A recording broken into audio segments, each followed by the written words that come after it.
Welcome to Theological Grazing.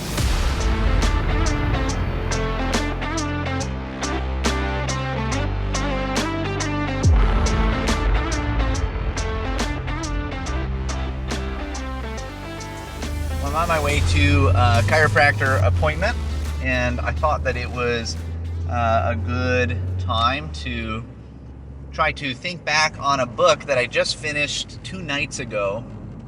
And I'm gonna butcher the title because I probably don't have it right, but it's something like A History of the Amish People. Maybe I didn't butcher it, maybe that's what it actually is. I picked this up at a thrift store, I think, or somewhere, maybe a local bookstore.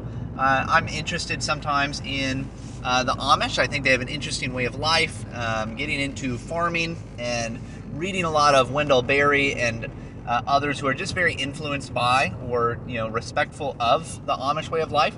I thought it'd be cool to learn a bit more about the history of the Amish. I really don't have much. I also live near quite a few Amish.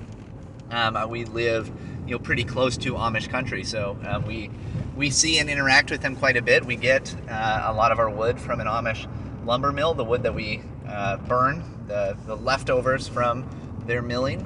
We have connections that way. We have connections through our church, so there are just a lot of Amish around. So I thought it'd be a good opportunity for me to learn a little bit more about them. And each year I try to pick at least one other Christian sect or denomination or religion and learn a bit about them.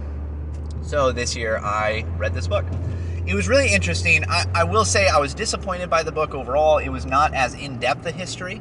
It was more like a kind of a brief history and in many ways kind of an apologetic. It was somebody who is either Mennonite or Amish and was really just writing to kind of make the Amish history look really beautiful. And not that it covered up some of the worst parts, but it was mostly an apologetic in that way and very brief.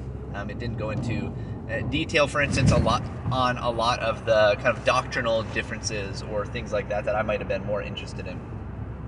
But I thought I would maybe try to think through, okay, what did I learn? What have I learned about the Amish, or what did I learn from this book in general?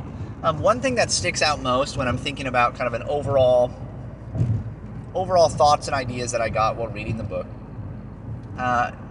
was that there are so many ways that even within the Amish community, things are still just the same.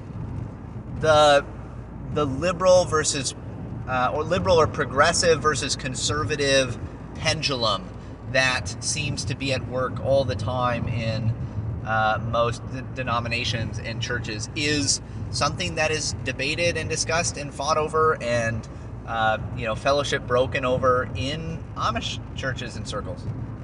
Now with the Amish, it has to do with things like how harshly do we have to shun people if they do not stick with our church, or things like can we ride in buggies that are covered or uncovered? These are some of the things that people really broke over in various ways, or debated over, and have debated over, and probably still do. I don't know as much. The book I read took me up through the 90s, and so I'm a little bit behind as far as modern Amish history. I was really hoping to get a lot more about the Amish within Wisconsin. I'll have to find something maybe more specific in that regard. But it gave me a little bit. I was able to learn a little bit about some Amish communities in this state. More so, though, the kind of second thing, and maybe what I would end on, is it spoke to the conflicts that I think we still see and are going to see in maybe more conservative circles in the English world. The Amish typically refer to those of us who are not Amish as English here in America. But on this side of that divide, there are issues that we are now engaging in that the Amish in some ways have gone before us and done some work on. The one that sticks out most to me is education, and thinking about the right for parents to educate their kids how they want to.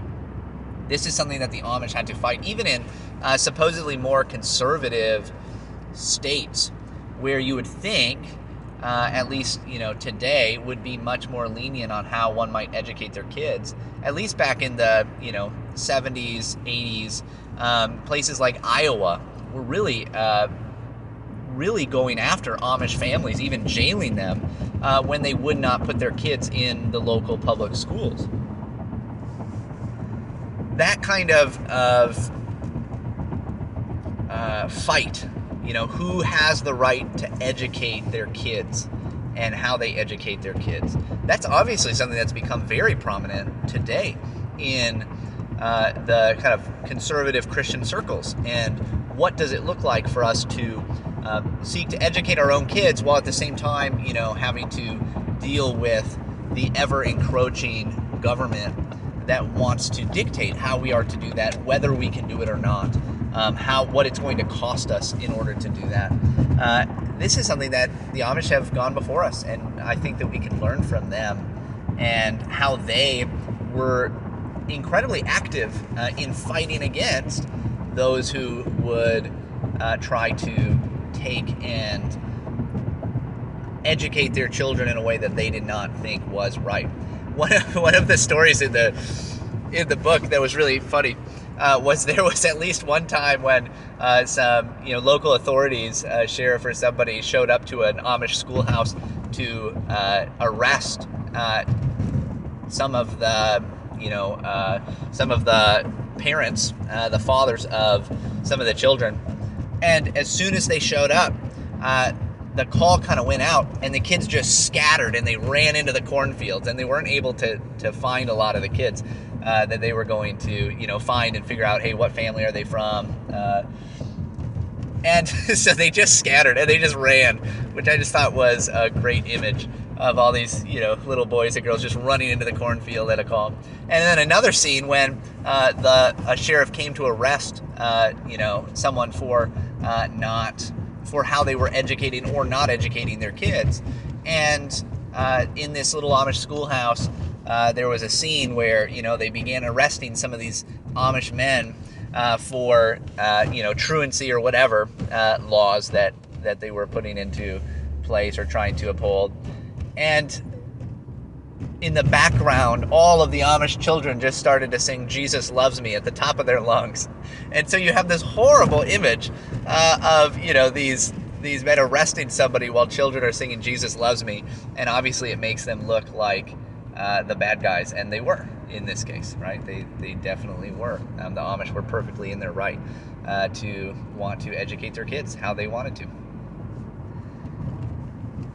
Anyway, I just found this to be a really, an interesting thing, something that made me think about how maybe culturally speaking, the Amish have gone before us. There are Supreme Court cases that deal with this issue now, where the Amish were represented and by other Christians, by specifically a Lutheran Christian man who kind of stepped up and raised money for them and worked to help them to fight some of these truancy laws and other laws about education.